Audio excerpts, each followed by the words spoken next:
जीवन में कई बार लोग हमें चोट पहुंचाते हैं, हमें गलत समझते हैं या जानबूझकर हमें गिराने की कोशिश करते हैं। जब ऐसा होता है तो स्वाभाविक रूप से हम पलटकर जवाब देना, अपना बचाव करना या बदला लेना चाहते हैं। लेकिन आज मैं एक और कठिन विषय के बारे में बात करना चाहता हूं, संयम, सेल्फ कंट्रोल। 1 शमूएल 24 में दाऊद को राजा शाऊल से बदला लेने का एक सुनहरा अवसर मिला। शाऊल ने जलन के कारण दाऊद को मारने के लिए उसका पीछा किया। एक दिन शाऊल एक गुफा में गया, यह जाने बिना कि दाऊद और उसके सैनिक वहीं छिपे हुए थे।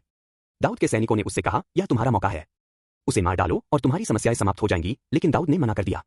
उसने शाऊल को मारने के बजाय चुपचाप उसके वस्त्र का एक टुकड़ा काट लिया। फिर भी उसने इसके लिए दोषी महसूस किया। क्यों? क्योंकि शाऊल अब भी परमेश्वर द्वारा अभिषिक्त राजा था। दाऊद ने समझा कि भले ही शाऊल उसके साथ अन्याय कर रहा था, उसका भविष्य परमेश्वर के हाथों में था। इसलिए उसने क्रोध में प्रतिक्रिया देने के बजाय परमेश्वर के समय पर भरोसा करना चुना। संयम सबसे कठिन गुणों में से एक है, खासकर जब हम अन्याय का सामना करते हैं। भावनाओं में बहकर प्रतिक्रिया देना आसान है, लेकिन सच्चा नेतृत्व और सच्ची शक्ति क्षणिक भावनाओं पर कार्य करने से नहीं, बल्कि बुद्धिमानी से निर्णय लेने से आती है। दाऊद केवल राजा बनने के लिए प्रशिक्षित नहीं हो रहा था, बल्कि वह परमेश्वर पर भरोसा रखने वाला एक सच्चा नेता बनने के लिए तैयार हो रहा था। जब हम यीशु मसीह को देखते हैं तो हमें संयम का पूर्ण उदाहरण मिलता है। उनके पास किसी भी समय चमत्कार करने की शक्ति थी, लेकिन उन्होंने इसे केवल आवश्यक समय पर किया। जब उन पर झूठे आरोप लगाए गए, उनका अपमान किया गया और उन्हें क्रूस पर चढ़ाया गया, तो उन्होंने क्रोध में प्रतिक्रिया नहीं दी। वह स्वर्गदूतों को बुलाकर खुद को बचा सकते थे, लेकिन उन्होंने हमारे उद्धार के लिए पीड़ा सहने का चुनाव किया।